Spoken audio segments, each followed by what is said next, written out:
this is the pedestal, and there's a man standing here. You can see his arm, and there's a lady standing next to him. This is a man alien and a lady alien.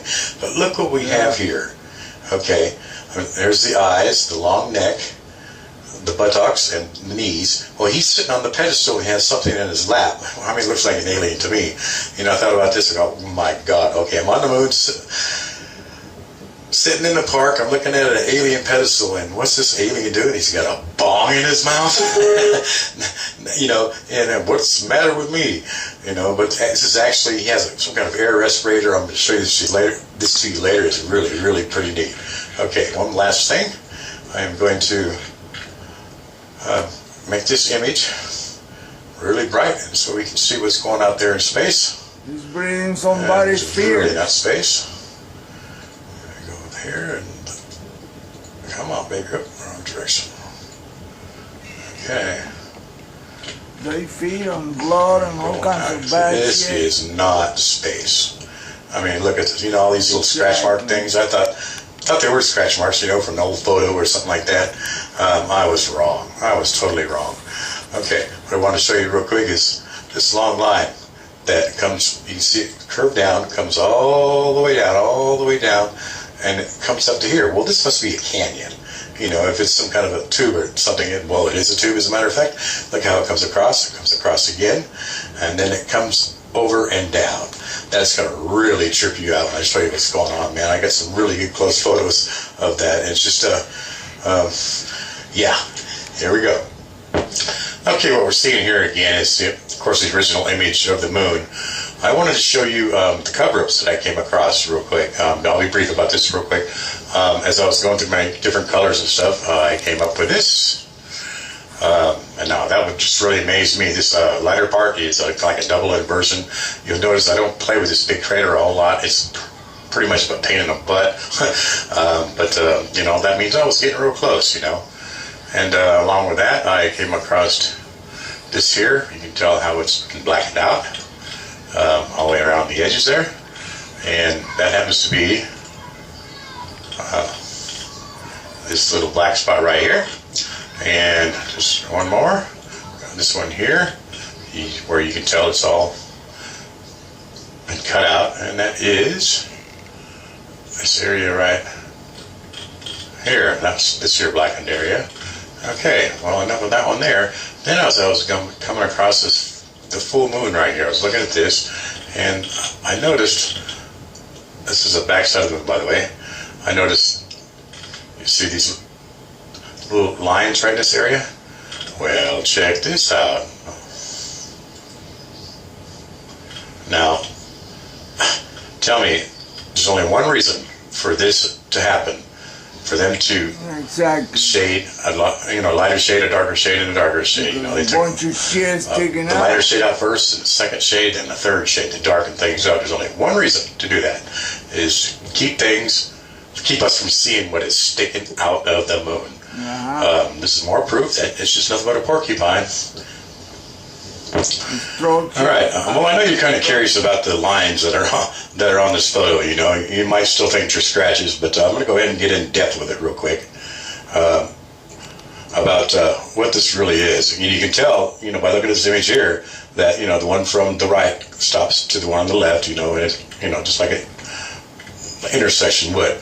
I'm going to go ahead and zoom in real close to these and show you what it really looks like. You know, first I thought it was artifacts, but you take a good look, you can see how it twists and braids throughout it, you know, and it does it all the way up, you know. Then it comes into this area here, zoom out a little bit, and both these got two triangles on top of them, you know. You notice his triangle here and that triangle there. I don't understand what it is. My son thinks it's a couple of triangular UFOs. I don't know. But and we'll come on up here again, and you can see how it twists and braids and continues up. And here's a really good example right here, how it twists and braids all the way up. You know, so the only thing I can think of is a tube, you know, and then it comes, I call this the cul-de-sac, you know, and it ends right here. This one here ends right here. It's down in the very bottom, right hand of it the photo. doesn't end there. And this, you know, some of these anomalies come in color. There. Like this one right up here, kind of looks like an alien, and I'm not sure, you know. But that's as far as I can get into it to find out what it was. I'm gonna go ahead and show you this one here. This is kind of an avatar. It, you know, finds the edges of everything. You know, when you do an avatar of your photo to make a cartoon, it's kind of what it does. It just finds the outlines. Okay, so this is what this here is the outlines of everything that's on it. This is in the middle of the image, and you notice if you follow along here, speed of freeway. You know, look at this. It looks like an off ramp. You know, you know, and they get the freeways going up where they connect right here. You can tell it stops. You know. And they're just everywhere in the photos. But the thing is, you do not see them when it's light. You only see them in the dark areas. Are they made of crystal? You know, I really don't understand.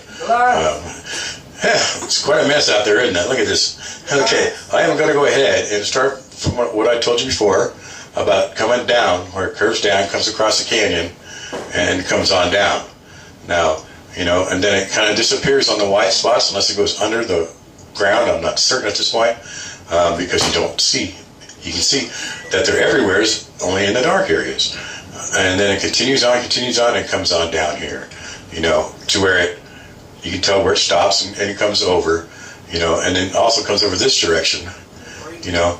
But you can see right here, it stops, and we'll come over this direction where you can tell. You know, this one comes across here, and this tube connection that comes down, right down onto the statue. You can tell where it stops. You know, so obviously they're not scratch marks or anything like that. They're not artifacts, and whatever NASA wants to tell us, you know, which is total bull. And see this area right here, I really was intrigued by. Back that one right here. You can tell it's alien gray skull. You know, I've done so much. You know, these images to me are really easy to see. Probably not for you. And you can tell this other eye is gone because there's a tube coming out of it, and the tube comes up and over and back over to this freeway right here. You know, a freeway. I guess I'll call it that. And let me scroll on over here. As you can see, you know, another highway's coming up over this direction. Well, here we go, right here. We got another like off-ramp type thing, you know, where it stops and then kind of curves, you know, a little off-ramp right there, you know, and then it seems to me that from here goes all the way back up, all the way up, and it connects to another freeway, and it just keeps going up, and now we got a mess, but it continues all the way up again, you know, like this one here. So, you know, those must be the long freeways. You know, I wish I knew the scale of this so I could just map it. Say, okay, this is how many miles. I'm not certain at this point. You know, but I wanted to get that out of the way. You know, I mean, what do you think? You know, that's my assumption of what it is. Apparently, maybe they can breathe in these tubes. You know, this makes it that. You know, if the aliens could just appear somewhere and, you know, disappear and appear, they wouldn't have to have these tubes and connections and stuff like that. You know, they have, you know, they're like us. You know, they got a vehicle. I don't know what they do in these tubes. I don't know how they travel in them, or what goes on. You know, but it's just really a trip. You know? Yeah, that's how they move right here inside. I call it alien gray or reptilian. You can tell that. And there's two tubes that run that direction, and it runs on out. You know.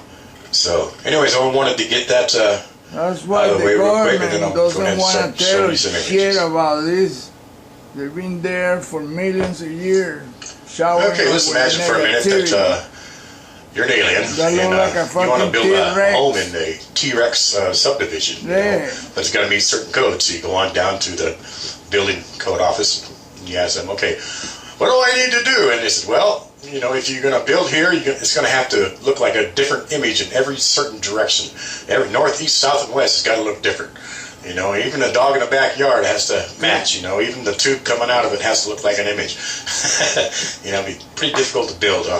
What I'm trying to get at is everything's a picture within a picture within a picture within a picture. It's just amazing. I'm going to go ahead and scroll in here to this T-Rex dinosaur, whatever it is, and you know, you see the eye here and nose mouth. Well, there's a lion, okay, and right above it, there's this creepy little thing, you know, that's sticking out, you know, and so, you know, as it goes around, you know, you turn in each direction, it's got to look like a different image, you know, and that's what's really weird. It must take them years.